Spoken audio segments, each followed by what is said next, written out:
it should auto index to my feed or something. Yeah, that's the Okay. beauty of using this restream for all my aliens, apes, and zombies right now. We Yeah, usually that's have a badass. musical intro. We usually have a music, so we'll pull in some warp sounds here and get some listeners going.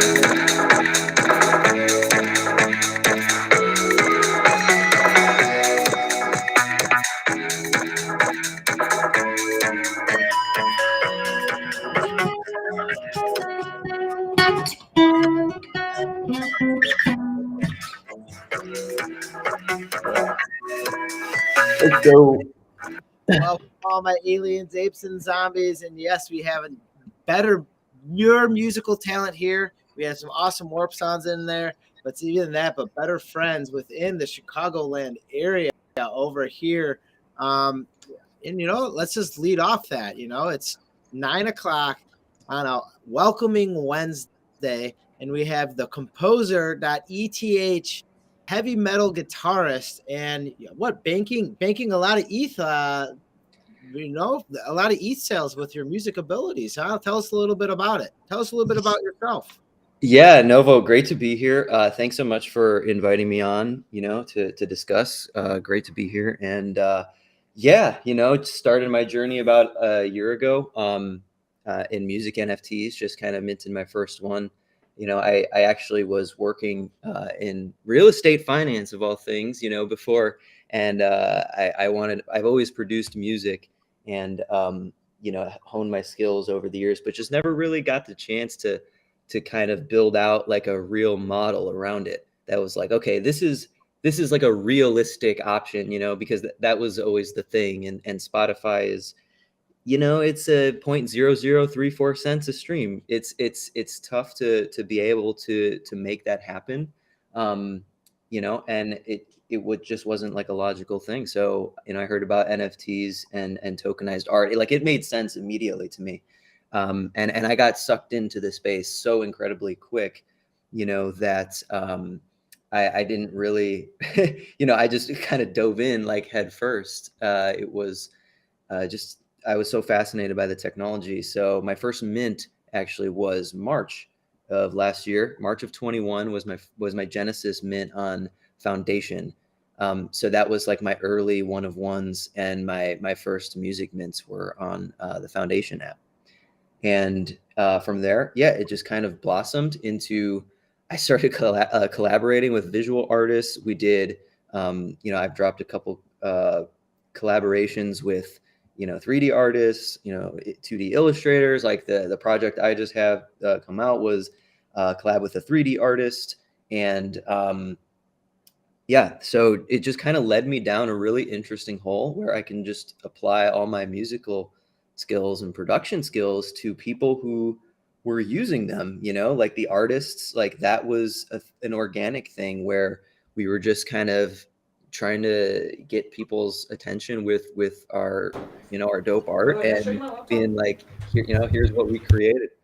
And yeah, that's kind of pretty, how the journey started. And now the past, couple weeks, I have been in the middle of building my own website and this project that's kind of going up. But I can kind of give some details on that. But yeah, it was pretty crazy because around November there was a pretty historic like event with Crypto Raiders, which is a Polygon play to earn game.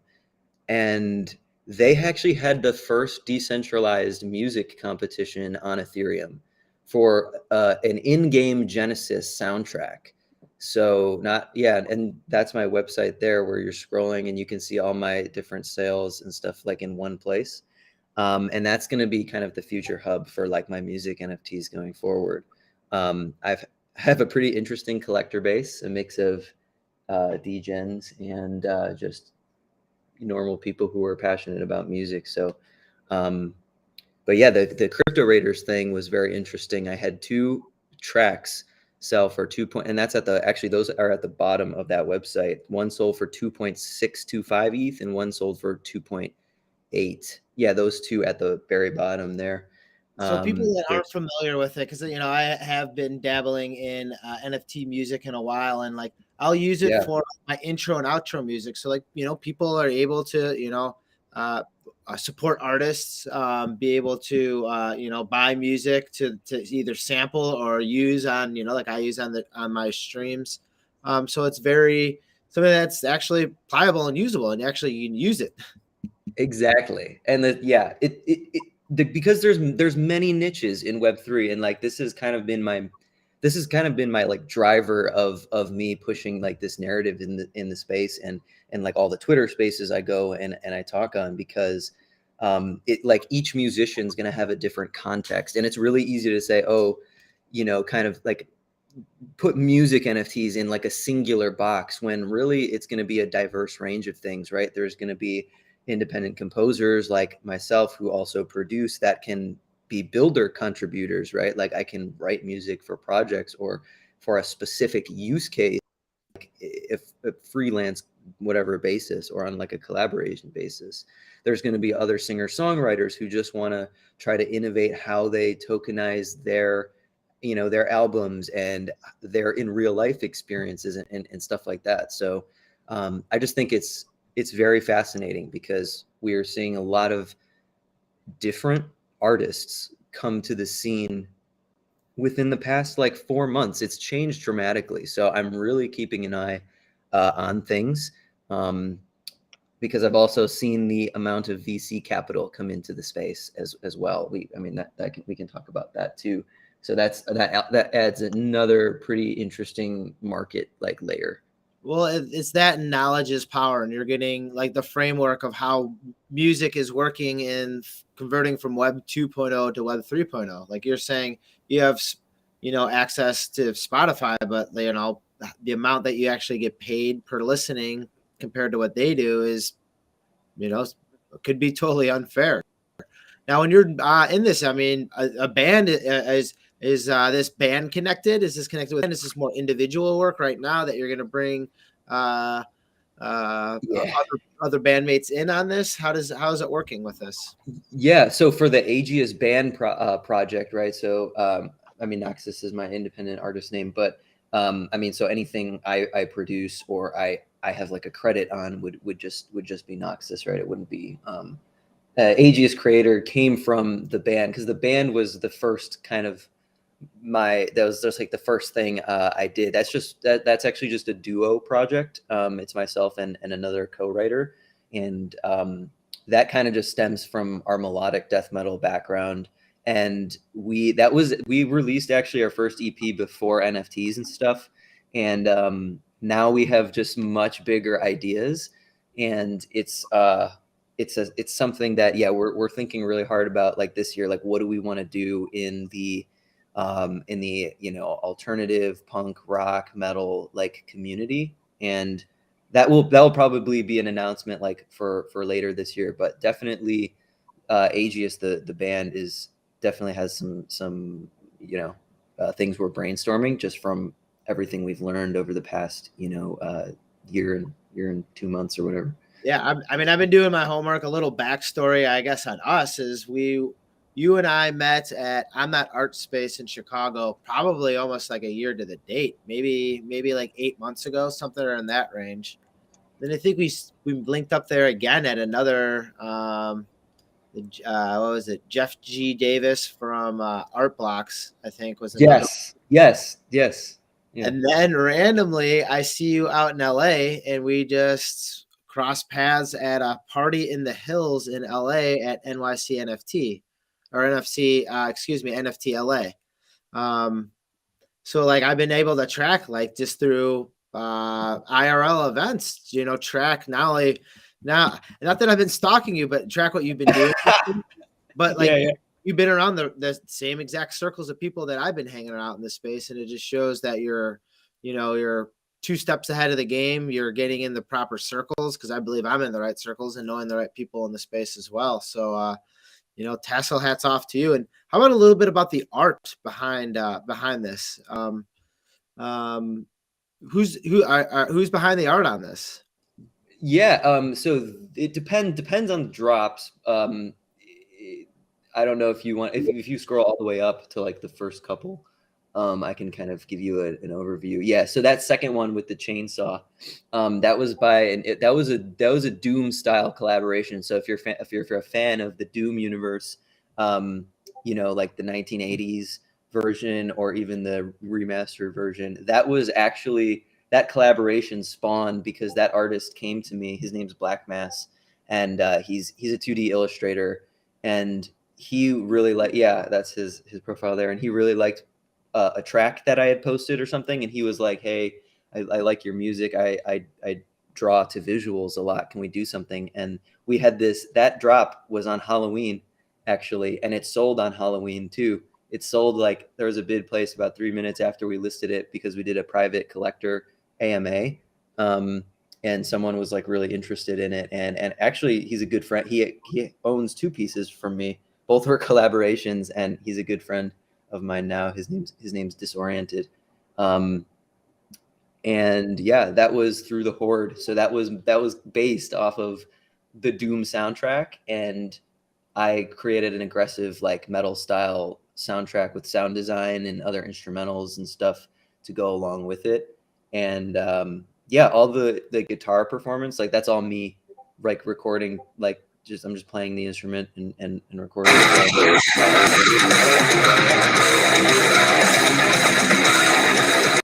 Yeah.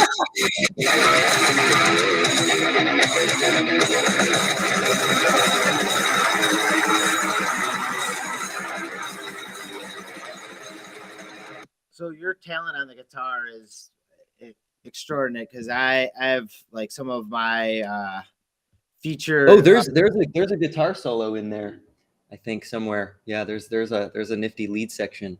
Thank you and though. it's like and you know from around the area like Tom Morell from Louisville, which is a suburb of Chicago, like just Rage Against the Machine, just like listening to like stuff like that growing up, even like you know Tom uh Morello is a real G. He's a cool dude too. Yeah. he actually like just hangs out in like Libertyville and like people can go and find him and just like jam with him, and he just like sometimes just hangs out and just jams in at places, social establishments. You know, another one that I just love growing up, you know, just Stevie Ray, uh, BB King, just one after Oh, another. So then just Stevie Ray. Yeah, no, I love his playing. I was into him for a while when I was a teenager. Just like his different picking styles and stuff. Yeah, mad respect for so all so those how many guys. years? I mean, have you just like were you born with a guitar in your hand? You pick it up naturally? Is it lessons? Do you play by ear? Like, what's your? I mean, more of Oh your yeah, all yeah. this. Um, so I started playing probably when I was like 6 or something. I don't know. And then I kind of like, I wasn't really interested in it. I kind of quit for a couple years, and so I probably played for like a couple months when I was 6, and intermediately it's like 6 and 7, and then I didn't pick it back up seriously until I was probably about 9 or something, or 10. I don't know, like something, like I remember this day so clear in my head because I looked at my guitar. It was sitting in the corner of my room, like collecting dust, like literally had a layer of dust on it. And I was like, um, I'm gonna get good at you because I think something is here. Something is cool here. And I think I didn't do this right the first time around, 2 years ago or whatever. And I picked it back up, and I was self-taught for a little bit, but then I had private lessons, and I was thankful enough to have um, a really good guitar teacher who not only taught me guitar technique, but the fundamentals of music and harmony and songwriting and like all these different things, that it's not just, oh, like here's how you actually play guitar, right? Because that's only like the first part of it. So that was the first regimen. But as I got better at guitar, he started giving me like tougher lessons and stuff, and we dove into chord building and the theory behind harmony, chord progressions, movements, and all this stuff. So yeah, that's kind of my background in music, and ever since, once you have the foundational knowledge to something, and you can like extract the underlying governing like principles, then you can pretty much learn whatever on your own. so I just took those and I was like, I think I got like the basics here down, and I've kind of just been self-studied then as far as like music production and stuff goes. Like I didn't go to art school. I think it's kind of a waste of money, but yeah. So that's my story there, and yeah. And I took up piano too. Like I'm self-taught on piano, and I use that to write a lot of my, like melody lines and stuff like that. So I switch between guitar and piano to write and That's compose. awesome. Yeah, I mean, Crypto Bomber Crew or Michelle, do you guys have any questions before we start transitioning to one of the other artists here today? You guys have any questions for him? I'll let Michelle go first. I love it. I gotta say, I think your comment about not needing to go to school, I think is just so important. You know, the barrier to entry for this entire space. It doesn't matter where you came from. It only matters where you're going and what you're going to contribute and give to others. So that's a super, exciting way for us to keep discovering new talent. It's not just people coming through one path. So well done. That's what I say is like, welcome all my aliens, apes, and zombies, because I want to include anyone. You know, it doesn't matter your age, it doesn't matter what language you speak, because NFT does branch all those categories. You know, and that's what we're trying to do: establish a new equality within this Web3 space, and we're seeing it right now, where you're taking Web2 ways of producing music and getting it Web3 native, so you can have ownership within your own music and be able to display it in awesome, cool ways with artists, where you can, give a cut of the sales. You can give a cut of the sales to the musician who's actually doing the music, and so on and so forth, which is really cool.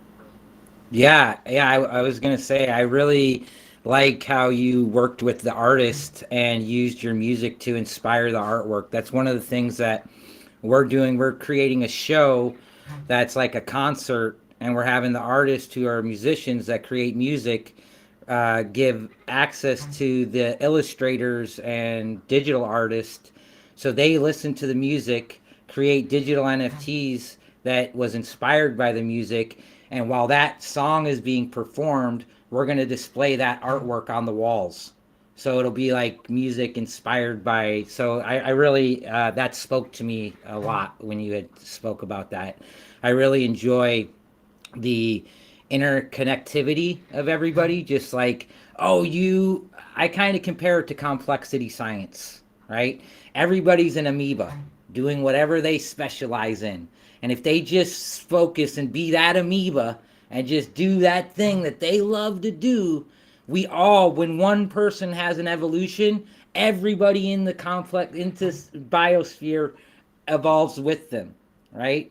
And by like empowering each artist to focus on their lane, we get this incredible work that comes out of them so much more beautifully than the standard methods, I think. And it does take that community, and even that's why I host these welcoming Wednesdays and my Monster Mondays, is so then people can come on and collaborate and talk and get ideas from each other, because who knows, maybe this is a live business meeting and we don't even know it. But let's right now, we're going to transition to the co-founder and CEO. Michelle, how about you talk to us a little bit about the NFT project that you guys have going on here? Because you like to talk Well, NFTs, so let's talk NFTs about you. Building NFTs with a 100-year plan. that is it. I'm very one dimensional. I think you guys are probably the same. If you don't want to talk about NFTs, probably have nothing to talk about. So yes, at Mavion, we actually like to say that we're 4 years in the making with exactly that, 100-year plan ahead of us. We got our start in Web 2. So our Web 2 company is called The Accessory Junkie. It was created to uplift independent designers around the world. Right now, there are 40 million independent artisans and designers making beautiful fashion accessories, but they can't scale scarcity and they can't reach global audiences. Because as we know in Web 2, it requires SEO strategy and big marketing budgets. And that's not what they're good at. They're good at making beautiful, small quantity, high quality items. So as we went through our journey in Web 2, we realized that NFTs could solve problems that Web 2 couldn't. So for example, in all of the artwork, as you see here, each one features one of these limited edition accessories. Right there is an earring handmade by a designer in Colombia. Only a few of these are made, call it 50 to 80 of these. In Web 2, once they're sold out, that's finite. They're done and it's back to the studio they go to make more. But with these NFTs, yes, our holders will get that earring, but we'll also be doing gaming collaborations. And now that earring will be a digital skin. And units sold through the gaming collaborations will drive revenue that go back to those independent designers and to our NFT holders. So we really look at these JPEGs as essentially your mini retail empire, where those earrings are driving revenue for you through royalties on both sides. You get to wear it in real life and feel good about your real world fashion. But more than that, there's a lot of layers beyond just the accessory. How about that wallpaper? The the lipstick. These are all layers that we will be activating through our 100-year plan so that that Mavion lipstick is now a lipstick that could be an AR filter, it could be part of a skin, and it could be sold in department stores around the world. And with all of those transactions, that's infinite. That is scaling scarcity. Royalties just keep coming back to those designers and to you, the NFT holders, so that you don't have to go to work anymore. You can have your JPEG do all the work for you. Man, that is an awesome idea. I love it because it's like it's almost like accessorizing your NFT, but then having a placeholder of something physical for it. Like I just imagine right now, most people don't know this CryptoPunk you're looking at. It does have a hidden earring. It's a 5 trade. It has a hidden earring, and it also has black lipstick as well. So like, how do I bring it out? So now I go to IRL events, and I don't know if you guys have ever seen me. And I know a couple of people have seen me in IRL where I actually dress up as my CryptoPunk. I stay anonymous the whole time. So like, how do I highlight the red nose, the black lipstick, the earring? Well, this is it. And then, so are you finding like suitors for this, like a lipstick brand that, you know, comes out with the interesting color of that purple, for lack of a better term, lipstick on it? And then now they're trying to enter the game, the NFT space, with their physical product. So like Bumblebee, and pardon me for the lack of knowledge in this arena, or any, you know, I could see right now that she has some type of blush on. So a makeup company comes in and says, hey, I want to add blush to your NFT. And then you get a physical match with their digital as well. And I'm seeing these are all sold out too. I mean, you guys have been pressing forward here. So we've done 2 NFT launches. We did, our first was a royalty NFT. It sold out in 18 hours. That was in January. And now we are currently minting our second collection, which is our founding member Mavion NFTs. So right now you can see here, the wait is over. You can mint a Mavion right now. We have 5,000 Mavions that are ready to be minted. Click on it right there. See the wallet, see the mint price. And then you can see it right down there. You can go all the way down. You can view it right on the smart tracks if you need to as well. Tell us a little bit about the team that you have behind Mavion. The team is awesome. We're actually so globally, we're decentralized, just like blockchain. I'm here in Australia coming to you from the future. It's a day ahead. So I can tell you that the future is pretty awesome.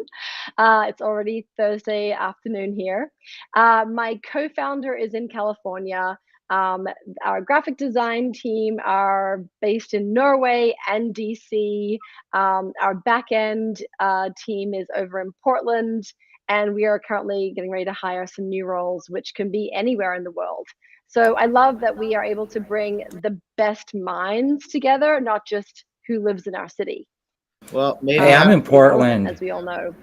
Yes. Oh, we just moved from Portland, by the way. What? Yes, I did. My family, well, we were there for 5 years. And then this little thing called the pandemic happened. And my son is unfortunately high risk. So we came to Australia for 2 months because there was no COVID here. And 2 months turned into 18 months. So we're still here. Well, I hope you can. I hope I'll meet up with your team here and hang out. It's always good to have a good sangha of people around you. You know. Oh, absolutely. And I was just in LA right before NFT LA. I'll be back in New York for NFT NYC. And always looking for excuses to do a stopover through Portland. My favorite people and restaurants are there. Well, we'll meet you in New York first for New York and NFT as well. We're trying to get out there, so we'll have a brief meet up there, and then we'll link back up in Portland with the team as well. Oh, absolutely. Love that Crypto Bomber crew. Let's do it. I'm Yeah, into. that's what this whole thing is about. I'll be in those same locations. I like meeting up in person, and maybe we can get something going there. I mean, maybe we can get one of these golden earrings or something going for a collab going, because I enjoy this, and I think it's awesome. I mean, you're mixing the fashion with NFT, the metaphysical, which I'm all about. I'm actually producing wearables in DCL that actually match stuff I'm going to be wearing on stage as a speaker. So like, I want to have that, and I want to have that as many things yes. out and branched out there as I can. Let's do it. We will have a capsule collection. You can come and take a look, and we'll style you up. I was also going to say, we have a jeweler, Noble 23. He's here locally in Portland.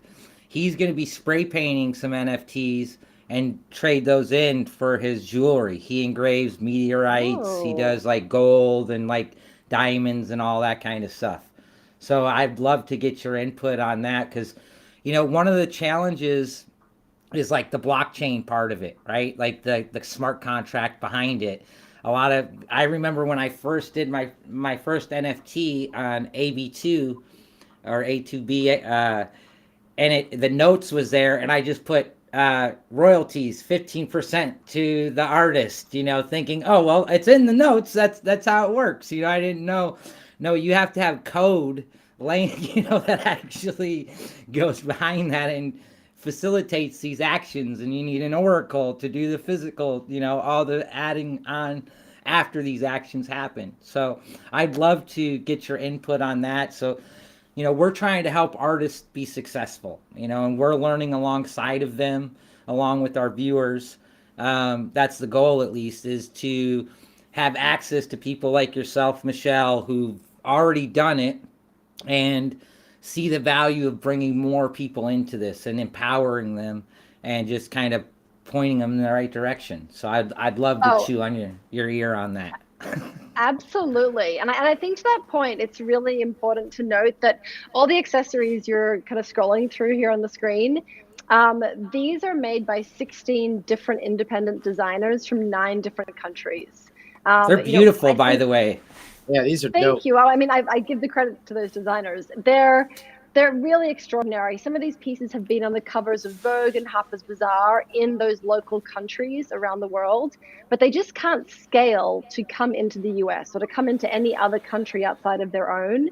And so I think that there's just so much opportunity for founding teams to really think about how you can be the solution, so that these artists, they don't know how to manage and navigate their own NFT. But collectively, the Mavion collection is doing that for them.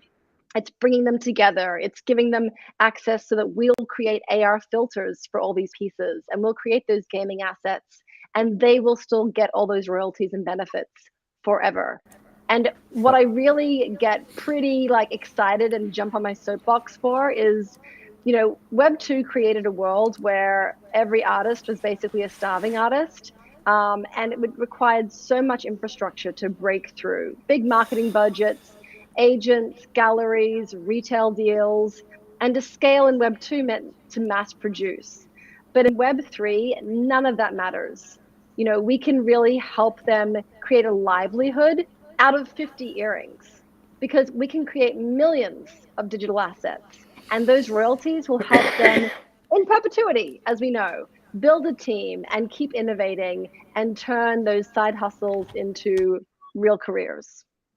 That's a great idea. Yeah, I just wanted to kind of add, I think the 100-year rollout that's a fascinating concept where you're unveiling those layers. But yeah, it's the first, right? Like this is the kind of this has been the only time in human history really that we're able to like scale these digital assets in a verifiable and trustless way, without the interjection of like all these crazy intermediaries, and then things Exactly. like behemoths like Shopify and stuff. So that's a very cool idea. I'm all about trying to bridge like IRL either experiences or products and use Web3 to enhance, right? Like, because not every use case is going to be a direct replacement, but more or less like a series coupling, Yep. So no, that's a really cool And idea.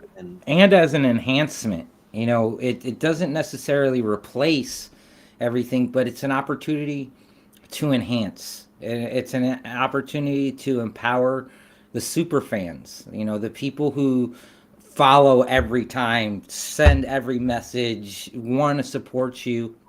It's these very unique ways to engage with your community as well, where you can speak directly to their needs because of your communication and the connection that you have. I feel like it adds such a level of connection to the artist as well. And Yeah. that's in my career as an artist, that's what I found people really want. They have the piece on the wall because it's beautiful, but also because they want to tell the story of the artist. They want to tell how many years they've dedicated themselves to this, what they go through, what their family's like. And this allows for that connectivity beyond anything that I've seen before. Oh, absolutely. Well said. That is, I think, one of the biggest reasons so many of these designers are excited. Because if you're a designer from a small town in Greece, how on earth could you possibly get your products into the wardrobes of a customer in Michigan or Singapore or somewhere else in the world? You can't. And so Web3 is creating easier access to this huge network very quickly of like people who are looking for your product and are excited for it. So I think that connection, the storytelling is just, it allows that ecosystem to thrive in its own way with the right people. And you're saying the ecosystem, which I totally agree with, and it's almost a self-sustaining ecosystem where you have, people able to like supply and demand, where there is a need for, jewelry accessories for your NFTs because people are basing, their days in their lives around their NFTs. And then now you're able to link that in with people who are trying to distribute it, like you're saying, globally, where Mm-hmm. before you'd have to go through paperwork and tariffs and shipping and this is and that's, where now you're able to link it up without all the red tape and all the hassle of what Web 2.0 was. Now it's just, hey, you got a product? Good. We have a buyer over here. We can attach it and get you paid through an NFT or through an Ethereum contract, and then off you go. And then it's all right there on chain. There's nothing hidden in any of that. Nope, exactly. And I think for the other piece of this, like we have an all-inclusive community. We probably do skew more female. When it comes to women in Web3, it's still a growing audience. And so this is a very friendly, welcoming NFT where it doesn't feel like it's outside of their existing comfort zone. You're already buying a bag. Now you can buy this bag through the NFT and you're creating a bridge into the Web3 space in a very digestible way. And so as we really think about how mainstream consumers are migrating from old habits in Web2 into Web3, we're really proud to be an NFT that can be a friendly one that doesn't have to really change your behavior. It's just a new way to do to have your existing behavior execute and unfold. I think that's like a key right there, what you said about people need to understand this is just a new tool. This isn't like, change everything you're doing. Don't, no, do what you're doing. Stick with your passion and learn how to incorporate this new financial asset that's available to you, right? And that's the key. It's not about Yep. trying to do what someone else is doing or copying what hit big. It's about doing what you did, maybe using their methodology, using their marketing, using the pathway to success, but putting your passion into it, putting your product into it, your business into this. So I agree with you 1,000,000% on that. It's about just get an understanding of how this infrastructure works.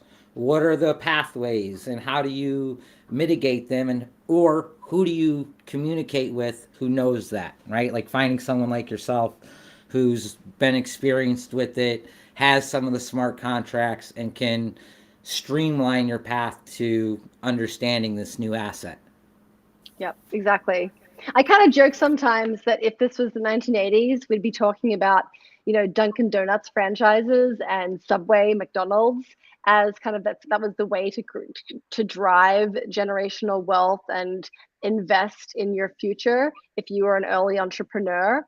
Whereas today in 2022, we talk about how this JPEG, as I mentioned before, becomes that retail empire, does the work for you, and you don't have to show up for work at all. It just needs to sit there nicely in your wallet, and those royalties coming back into your wallet as an NFT holder or as a designer are just being accrued through, put me to work. Me and the team are going to go get those deals done and get those makeup collaborations in department stores and in the metaverse, and have this bag appear on the runway and in various gaming skins. We'll do that work for you.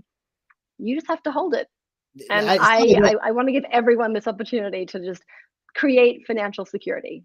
It's not the NFT that's going to work for you. You guys have found out a way to have the attributes within the NFT work for you. That is crazy. So you're like, you're putting your, man, that is so brilliant. Like think of that. All right. Think of that. That's how I'm summing it up. Your attributes are going to work for your NFT. So exactly. That dress can be, at the Fabricant. It could be in Nordstrom's. It can really live across so many platforms, and all of them are just driving revenue for you. Hey, it looks like one of my artists just got here. I'm going to step away for a second and get him set up. Crypto Bomber, you're going to be on shortly, so whenever you're ready to go, you're ready to go, my friend. Beautiful. Pardon me just a moment. I'm going to get my artist set up in the space. So as we're talking, you guys will be able to see what's going on in the show, or what will be going on in the show, and kind of get a visual experience. Pardon me. I'm sure you'll be able to come up with something to talk about while I'm doing that. Yes. I was going to say something about the partner, the skin, I don't know if you're going like metaverse wearables or blockchain, like any type of indexing of like a digital asset, right? Like here's kind of where I think the unlock is that like it's not going to represent the actual physical item, right? It's just the token. So they can import your token as any in-game asset, not specifically modeled off of whatever it is you're giving them. You know what I mean?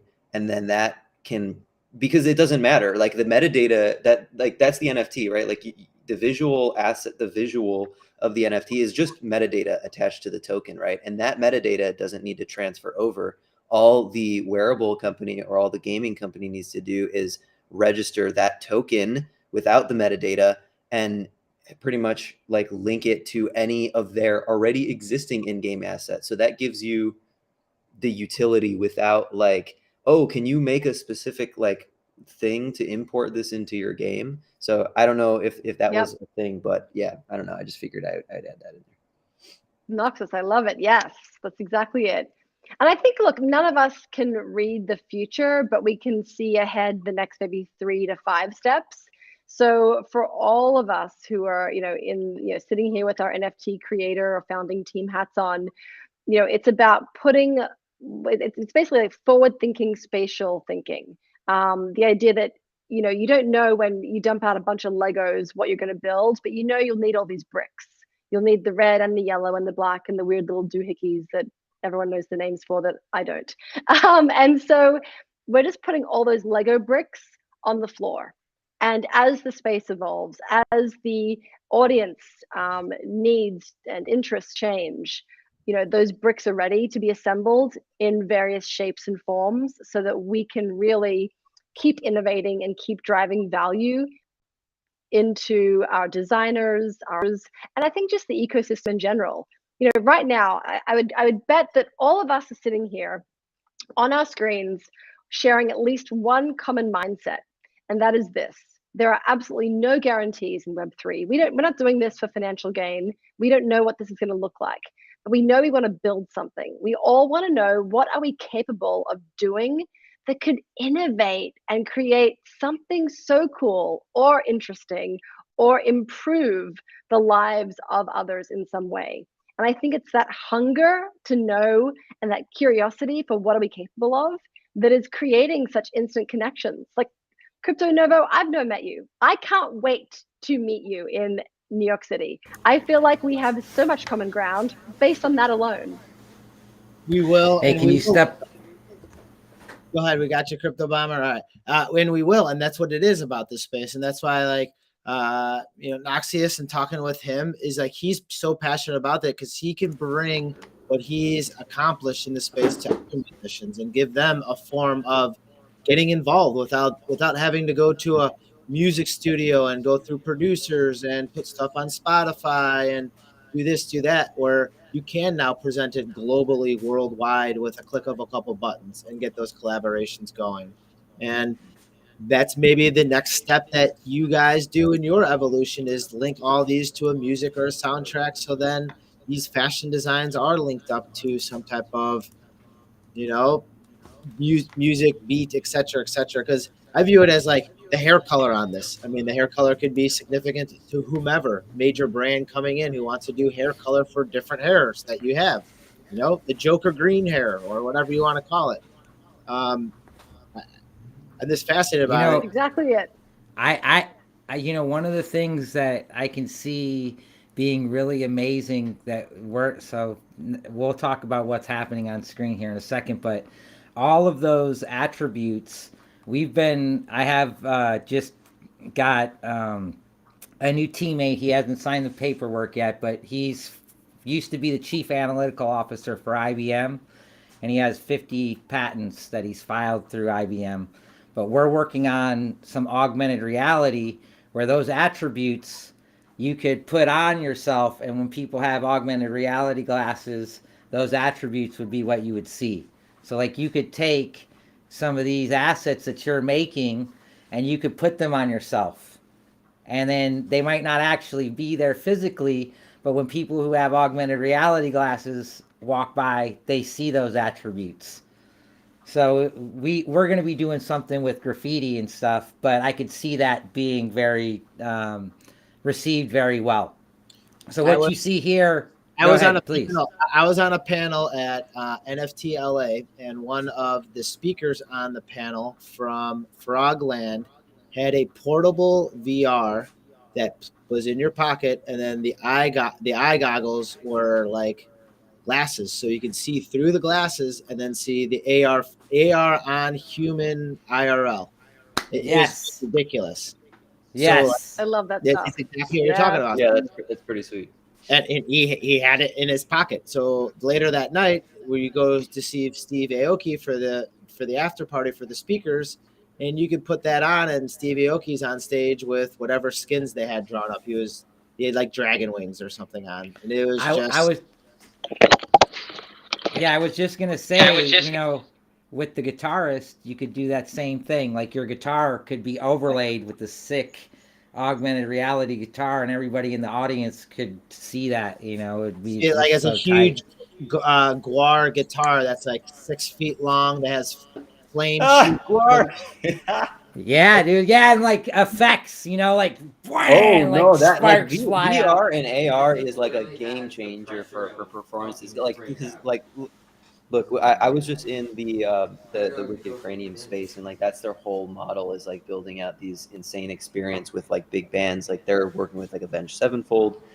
They're even onboarding Slipknot. So like, serious players. And what's going to happen, is these bands are going to look at this and say, hey, not only can we sell out all these tickets, but we can sell out an entire geographic region because of these metaverse performances. And when you slap on, an Oculus or, any one of the other VR headsets, it's one thing to be in like a thing like crypto voxels or Decentraland, but when we're talking about, things built in Unity and Unreal Engine, and those experiences Yeah. become so insane, right? Because all the art, like all the band has to do, or all the festival has to do, right, is contact a group of artists, pay them for their shit, and make sure they construct an amazing VR experience, right? And they get Yeah. like a fair cut. And now all of a sudden, everyone globally can tap in with whatever headset they have and just have an incredible experience. So like that's coming soon, and I'm sure the AR part too, like the AR filters and all that.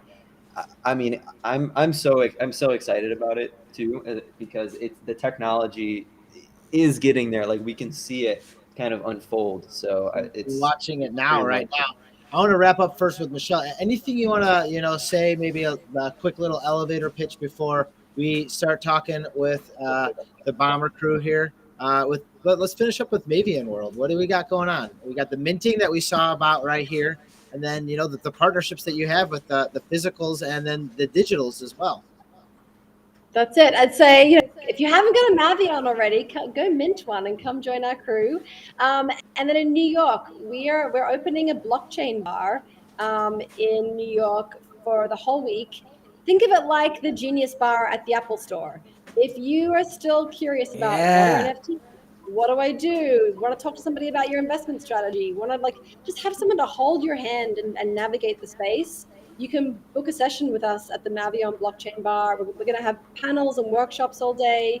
I'd love to host you guys to come on in whenever you want. And then I'm there. We want to be your NFT buddies and just. Well, I hope you got a cot there for me, because I want to come and hang out.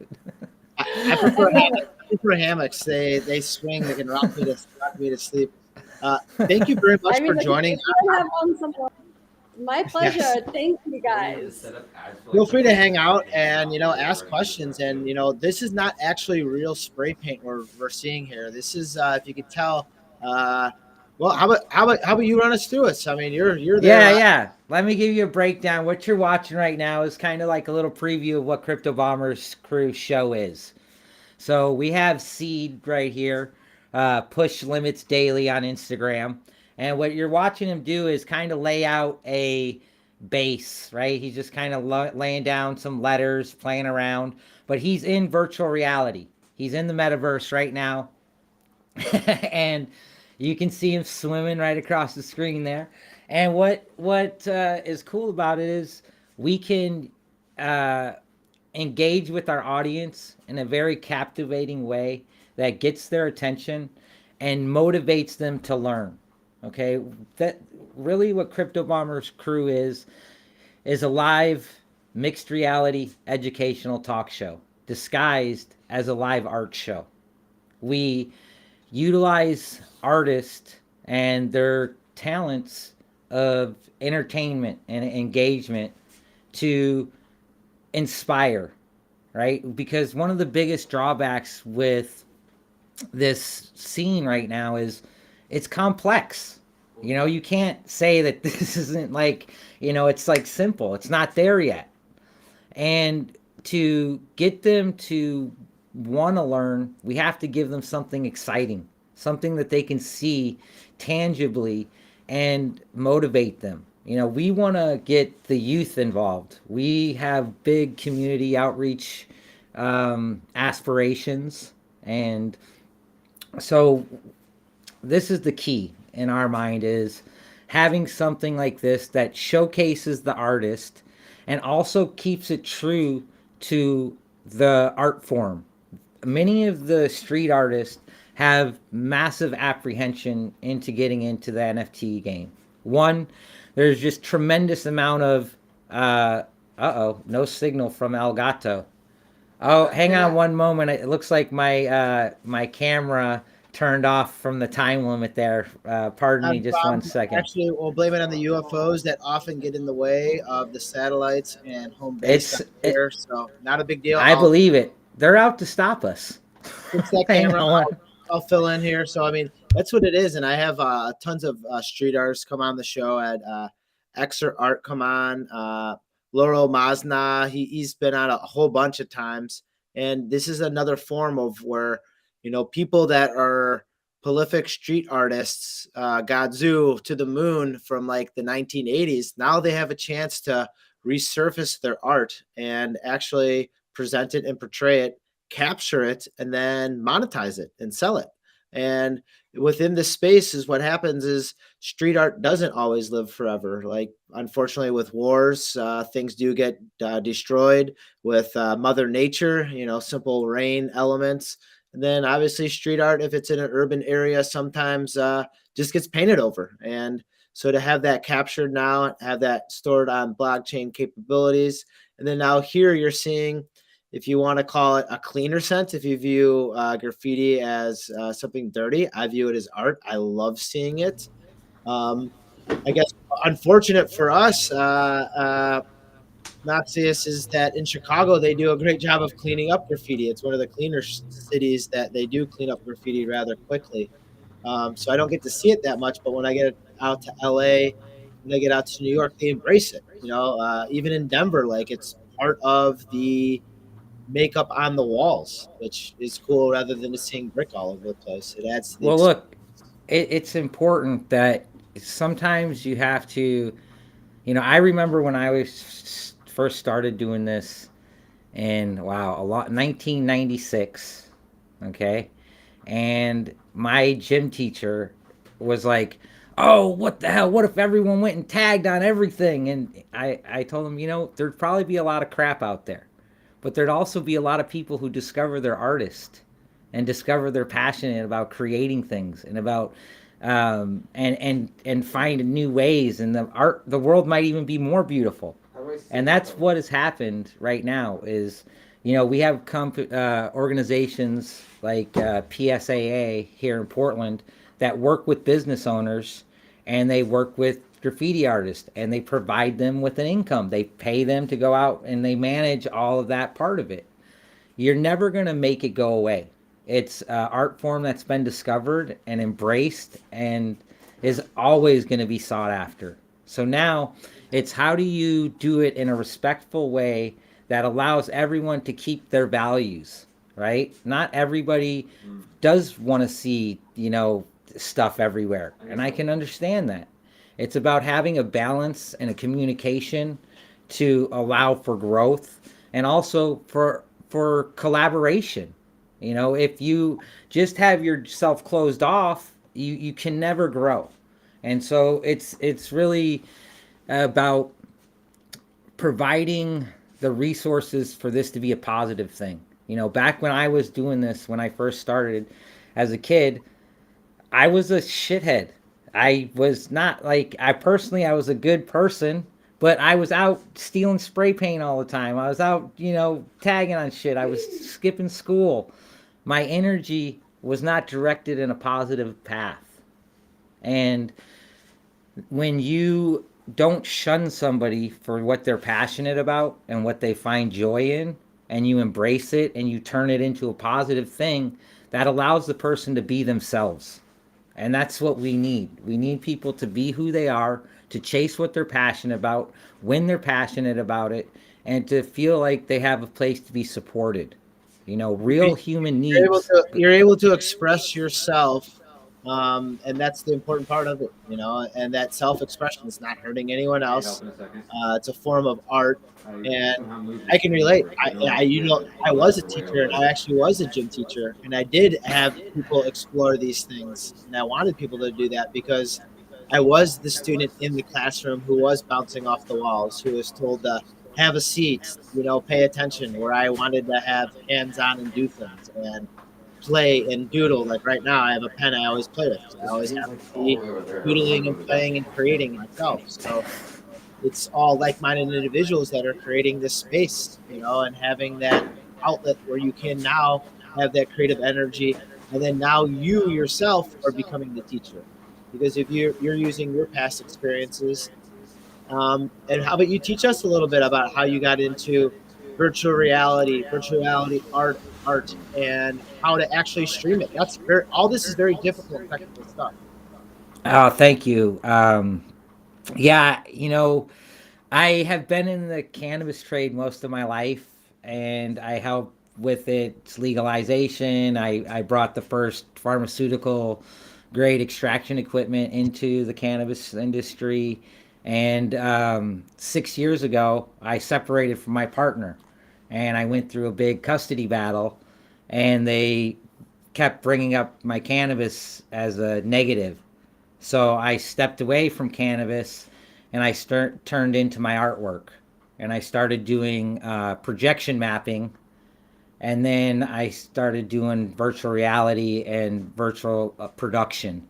So I have another company called VRX, Virtual Reality Experiences, where we put people in different experiences. Like we find seniors who want to go to Paris but have never been there, and we put the headset on and we have them do a bus top tour of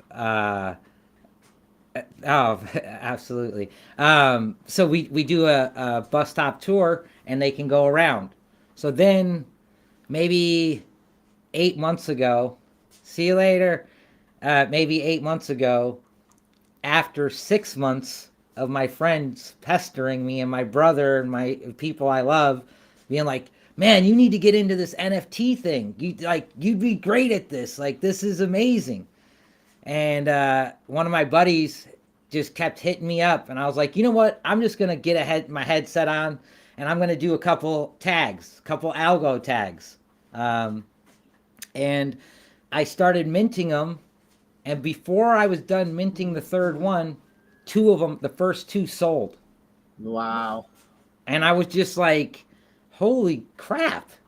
Like, I didn't do one post. I didn't I didn't do anything. I just literally was minting it. And that process is, it takes about 4 or 5 minutes for each one. And by the time I was in the third one, my buddy called me and goes, "Hey, are you Crypto Bomber?" And I was like, "Yeah." And he goes, "Well, 2 of your pieces sold already." And I was like, "Oh, thanks for buying them." And he goes, "No, I didn't buy those. Someone else did." So that really opened my eyes to the possibilities. And I was just like, wow, okay. Now, how can I use everything that I've learned throughout my lifetime to culminate at this peak, right? Where I'm intelligent enough, I'm mature enough, I have helped bring something that was laughed at, shunned upon, looked upon negatively into the forefront in the past, and I have that ability and opportunity to utilize that all right now. So it's amazing. So that led me down this pathway of, okay, let's combine graffiti, mixed reality, and these NFTs, because it's about sustainability. You can't just art is one thing. Here's the studio setting up and stuff, but having a plan, a decade plan is important for this. Like, this thing isn't going anywhere. This is here for forever now. And it's about, yes, it's going to evolve and adapt, but we just have to evolve and adapt with it. So we have to evolve. Yeah, we have to evolve it and have people adapt to us, because this is what's happening right now, and this is what's cool in the space, and this is the fun stuff in the space where you can see it, find it, travel towards it, and now stream it live and educate others while doing it. Yeah, it's pretty awesome, man. And for me, this is just our vehicle to do what we really want to do, which is our community building. So that's our next phase we're going to be on launching, but 10% of our company is dedicated towards community building. So we're building up a board right now. We have Freeway Rick Ross on it. Do you know who he is? Ricky Ross. Not familiar with him, no. Okay, so Freeway Rick Ross in the 80s unbeknownst to him, was selling cocaine for the CIA to fund the Contras and the Sandinistas. He was selling the cocaine that Oliver North was smuggling in to fund the illegal war. He did that for almost about a decade, or almost a decade, and then got sentenced to life in prison. The whole time he was doing that, he was illiterate. He couldn't read. The first thing he learned how to read was his indictment in prison. So then he went to the law library, studied, and got himself out of prison. Before he left prison, he had read over 300 books, read the Wall Street Journal, New York Times every day. So he's on our board to help us to communicate to his community and to find other people that are like him. You know, the thing that he was doing was running a Fortune 100 company in the street. And I've worked with a lot of people who've done that. Are you familiar? You've seen the movie Blow before, right? Yes. So Boston George was another one of my friends. I took him out to his first dinner when he got out of prison. And what I see is these individuals who would have been able to facilitate the growth of any major corporation if they were put in those opportunities. And so what we want to do is do outreach where we can empower the youth to have access to these tools, not only one to financially sustain themselves, but also to create the next evolution, right? I look at mathematically how many people are currently involved in crypto and blockchain compared to the whole world. That's the only amount of. Yep, you're right. And like one thing that you can do, going back to your last point, is it could be a way of reform. I mean, like you're saying, there's people that are out there, and I don't want to say they're street hustlers, but they're street hustlers, and they get by and they're successful, and they know how to run a community and group of people. Sometimes it's based on what they have as resources around them and their products of their society. And sometimes the society doesn't put them in the best positions. But now you can reform it with Web 3.0, where you're able to maybe take a struggling artist who is stealing spray paint cans, and you're showing them, hey, well, now you can do this pretty much cost free, after you get a headset, and then, you could create your art and monetize off of it. Well, I want to try to do a juvenile outreach where we go into the juvenile centers, we bring the headsets in there, and we have classes and workshops in there so that they can develop a set of skills so that when they get out, now they have something that they can turn to, that they can leverage what they know with what they've learned. And how about with some of the better, or I shouldn't say some of the better people, how you want to classify it, but with some of the people who have had some significant tales and stories within subcultures of pretty large stories in our history. Yeah, and look, Rick and George, they're not proud of the things that they've done, right? They see the mistakes they've made, and they make conscious effort to change that. Boston George passed away a few months ago, but Rick, he does a whole literacy program. He does prison reform programs. He's doing things where he helps people remove their felonies for cannabis crimes and stuff. So, everybody makes mistakes in life. I know that I've made plenty of my own. And it's about what you do and how you do it to make amends for those mistakes and show that they were lessons that you learned from, that somebody else doesn't have to learn that same way. So having somebody like Rick really allows for the audience to identify with them, right? I don't know what it's like to be in that situation, but other people do, and it's important for them to have an audience that they can relate to, right? Would you mind moving the camera on the artist to his right arm a little bit more? Hey, Seed. Yeah. Can you move over to your right? I don't know how. No, stand over to your right. Go to your right. Go to your right. Go to your right. He's fine. The camera's No. The camera, he changes it. Hang on one second. Hang on. Now. Oh, don't have him go to the right No, anymore. you're good. You're good. He's gonna fall off the building. So now, hang on.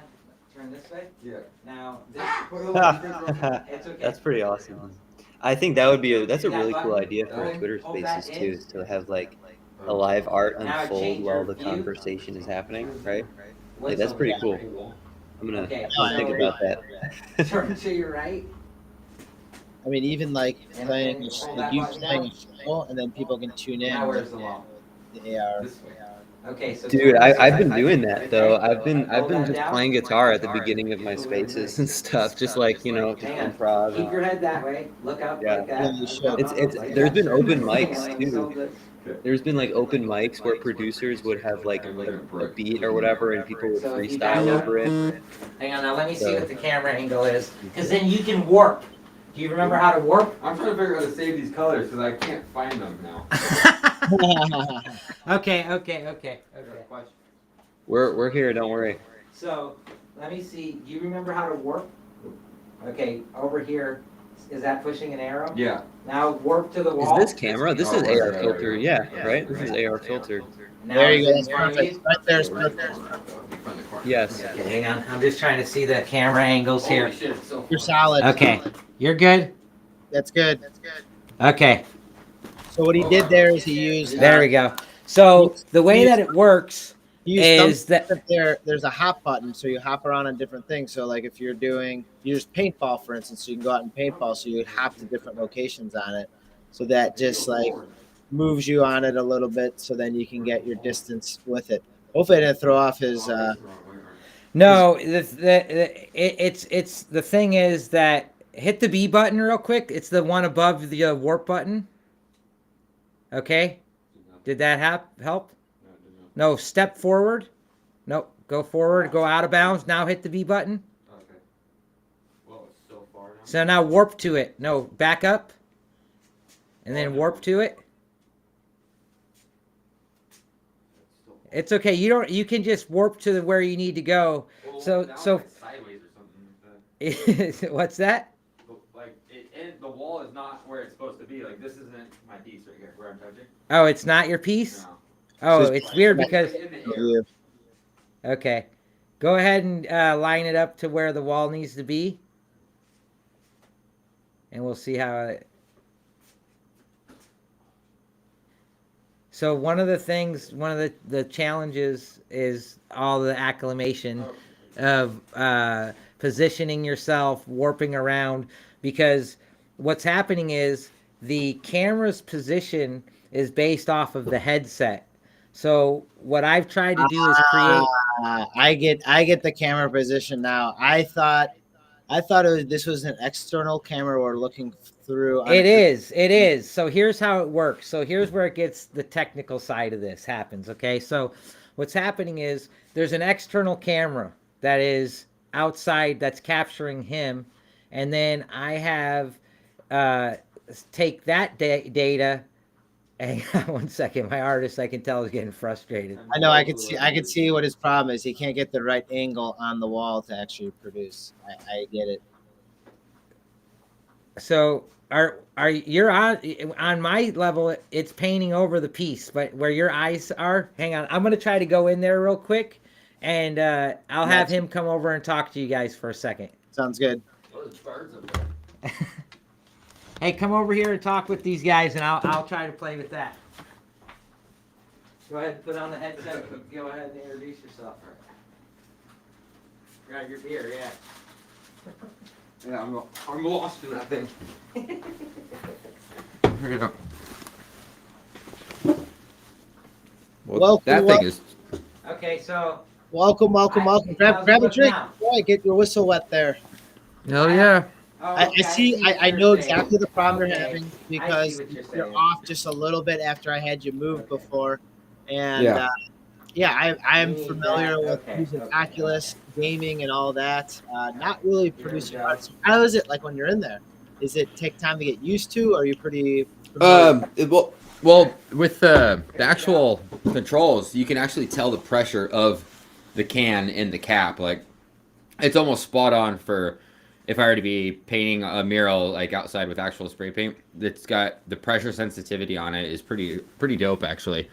And then changing the cans, you know, like you could save your actual colors. Like I'm watching him grab a ladder right now. I didn't even know was there. So that's cool. Yeah, you can go up a ladder. This thing.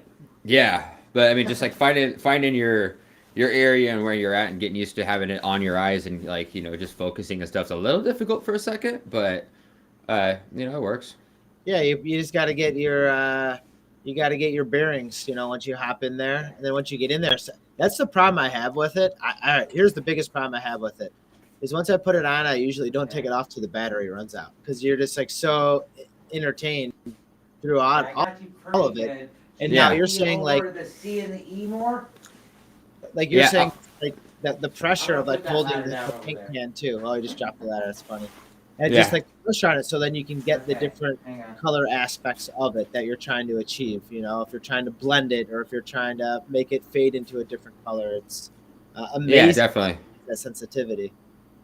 And it's backward. It looks like it's. I mean, I'm looking at the computer, so it's backwards. So what you're seeing is, I don't know if you're seeing it backwards as well.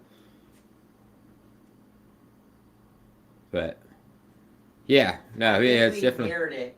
Oh, it's just mirrored. Yeah. On their end, it should be mirrored. Oh, I got you. Okay, so I think you should be doing Hold on now. 1 second. Oh no.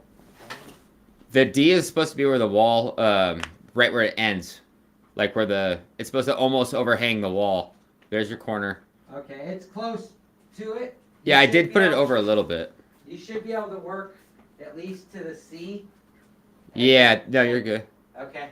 Is that? Wait, where you just walked? Was that the face of the wall? This is right here is the face of the wall. Oh, okay. You're. I know that it's It's sideways, yeah. That's what's weirding me out. It's sideways. Yeah, it's just that's why when you repositioned yourself, it changed it the way I had it. Like I had it set. Yeah, I was trying to figure that. Yeah, I don't know how I hit it. It just randomly hit it. What I got to do is make a spot to come and stand. Like to reset. No, definitely. Yeah, if you want to keep talking, you can, or you can come back here whenever you want. I'll jam on that thing. Yeah. What I do, a good idea is I put a shag rug on the ground so then you feel it with your feet. Yeah. Okay.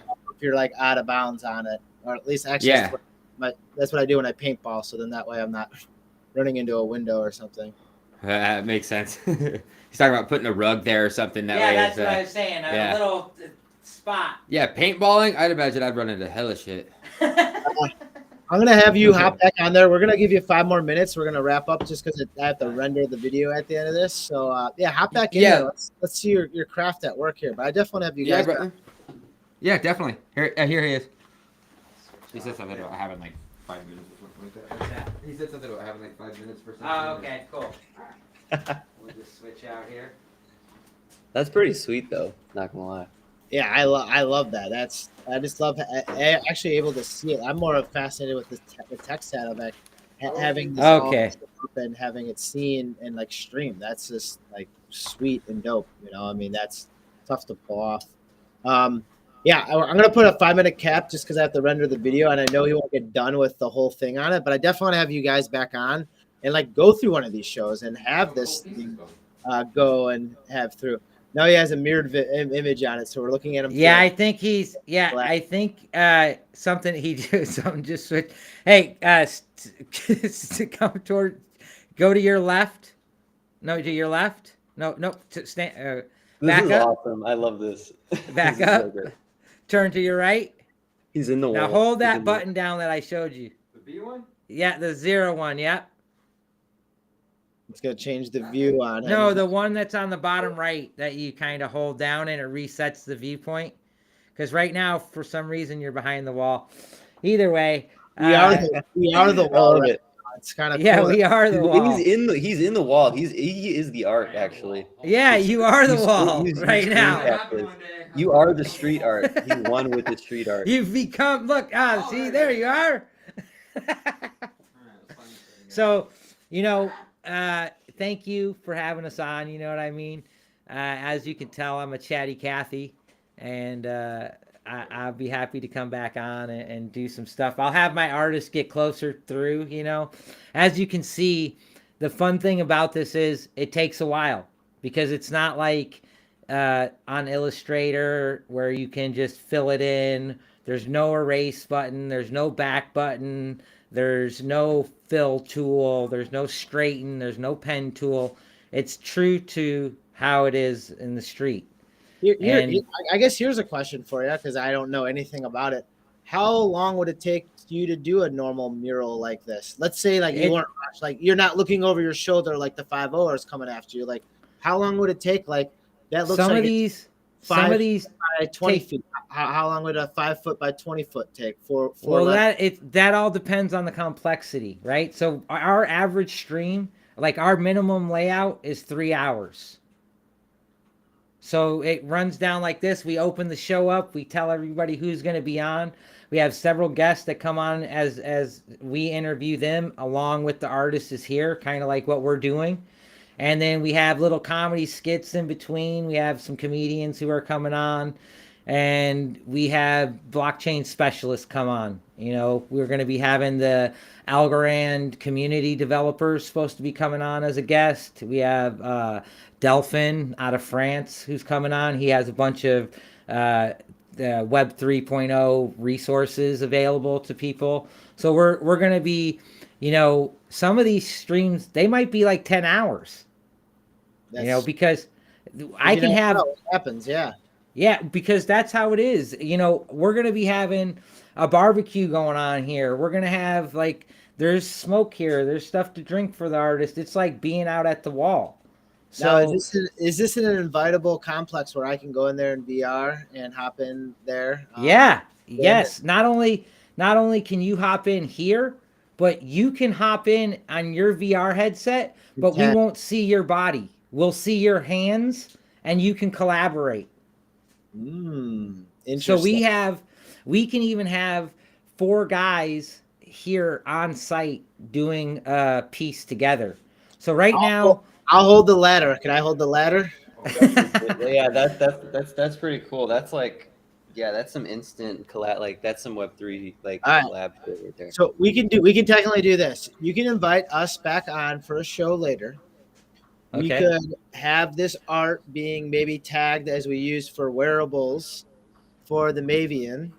And then we can have Noxis actually playing. Yeah, dude. Hell yeah. If you can you hear, like if I slap it on, like you can hear audio and stuff? If you just see my hands, like I'm just an ethereal hand guy. Yeah, so you would see your hat. You see how he has a hat above his head? You would see a hat and a head floating and 2 hands. See how like there's kind of a hand floating behind his? That's what you would see instead of the real person like you're seeing right now. So we could have it so like if you guys were in green screen, like let's say you were playing your guitar in green screen, I could take that and I could just put you in there. Right? Oh no shit! So if I just had a backdrop and I just like was that to you, then you can just use that. Yeah, that's pretty sweet. Yeah. Yeah. So like I have another show that I'm developing that's a Beat Saber battle where we're gonna have bands come on and like play songs. As they're playing, you're gonna be able to see me because I fucking love Beat Saber. You're gonna see me playing Beat Saber to their music as they're playing it. Man, that's sweet. Let's loop in back on that. I love this type of stuff. One thing that we were able to do is we were able to bring Voids into VR last July, and we brought them into Somnium Space. So we were able to bring the D-Gens from I'm a D-Gen, the Voids, the Aliens. We brought them into VR, and we had a talk show in VR, and it was well ahead of its time. A couple people tuned in with their VR headsets, and you know, Somnium Space, man, I haven't looked at that since July, but those are the capabilities of it. So we have the rigging to bring NFTs into it. Yes, we do. Awesome. Well, it sounds like we have many more shows to chop it up on. Yes. So let me know the content calendar and get in on this. Maybe tweet out when you're done with this particular art right here. Tweet it out. I want to retweet it and get some love behind it. Yeah, absolutely. I'll see how far he gets along into it, because I kind of called him last minute. Hey, come on over. I can't do the art and do the show at the same time.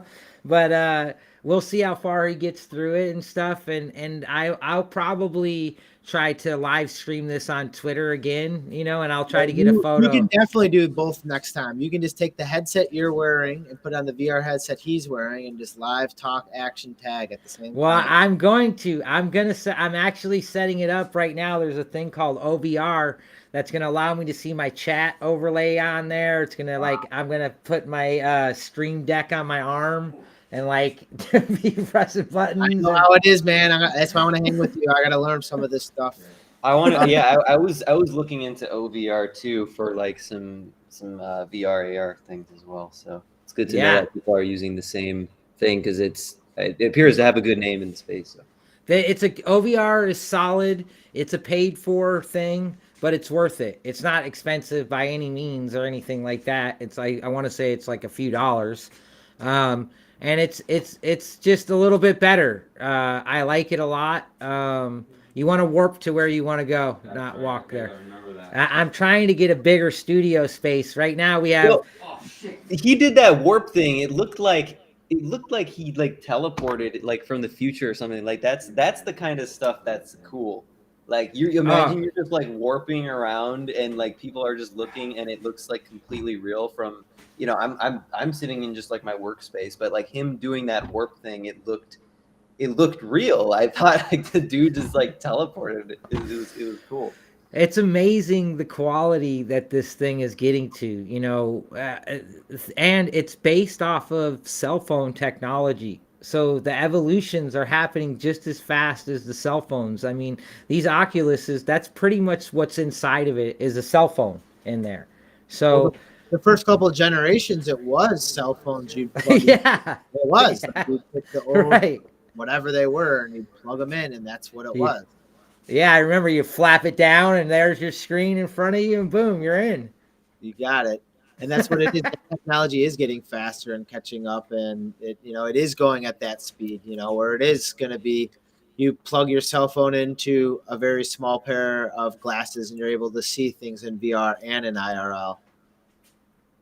Yeah, it's amazing. I'm really stoked. I'm really even more excited. I have a 9-year-old daughter who's been an artist. She's been throwing art shows since she was 6 years old, and now she has this to leap off of, and her ideas are really unique, and she's able to bring her friends down here and get to do this, and that's really what excites me the most is the things we haven't thought about yet. Like I was saying before, there's only so few people involved in the scene. Once we get more people, we're going to get more solutions.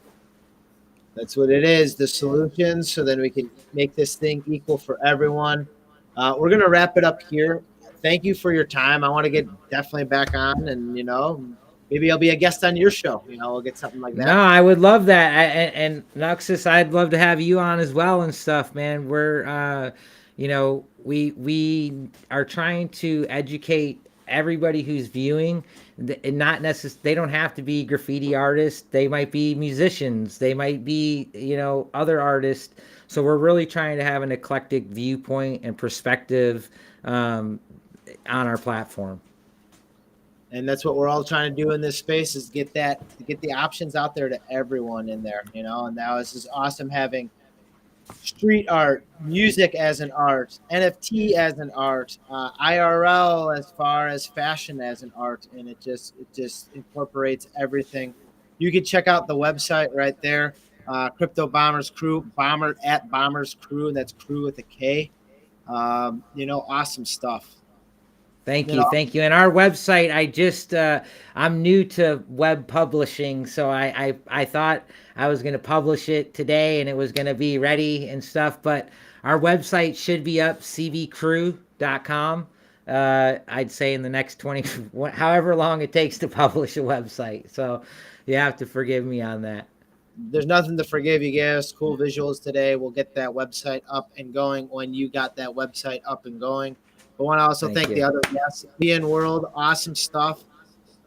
Make sure you're following them and her. Michelle is just ahead of her game and ahead of the time.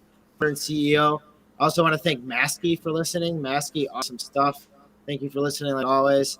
And then, here's some music right here. The composer himself, Noxis. We're going to be looping in sooner than later here. I know there's a Gutter Cats meeting in Chicago on Saturday, so I might hit up that. I also might link in. I have some friends coming in from St. Louis that are very NFT minded that want to get explore the Chicagoland area and maybe check out On That Art Space. So maybe we'll meet up one of these days coming up here Yeah, soon. I mean, I'm pretty available. I've just been kind of caught up in my mint and stuff, but we're already about 20% sold on the first day of public mint, and I'm just happy to get it done. So my timeline is like clearing a little bit because it's out there, and now I'm just kind of talking about it and my mission and vision and stuff. So please let me know like if you're around. I know I'm not art had like the Ethereum meetup too, and like that was cool. I wanted to go, but I think that was like today or no, it was yesterday, and I was like I couldn't do it, but I it would have been a cool thing to get to. So thank you for having me on the show. Always, like always, you're always invited on. You can come on and rip at any time. And I know that we want to get something brewing in Decentraland, where I'm going to be having. I do have some land, and I want to develop it some more, so we could put cool content like on this anytime. Thank you guys for hitting up the restream and getting those things out on your socials. Crypto Bomber, that's like something that I can just ping for you guys as well when you're having a show like this. Just put it in my socials. And then also it can all be restreamed in Decentraland. So then it's just there for content. People can just watch it as they're walking by. But cool stuff. I want to thank all the guests once again. But until next time, and next time will probably be on Sunday, because that's when we go live, is Sundays, Monster Mondays, Welcoming Wednesdays, and Fun Day Sundays. Noxis, do you have any songs or anything you want to play on the outro, or do you want me to play anything? I don't want to put you on the spot right now, but you got a click button that we go. Oh, I got an idea. I'll give it a little just a little some improv here, some little melody. No, rippy. I can just grab it right from the top. Love it.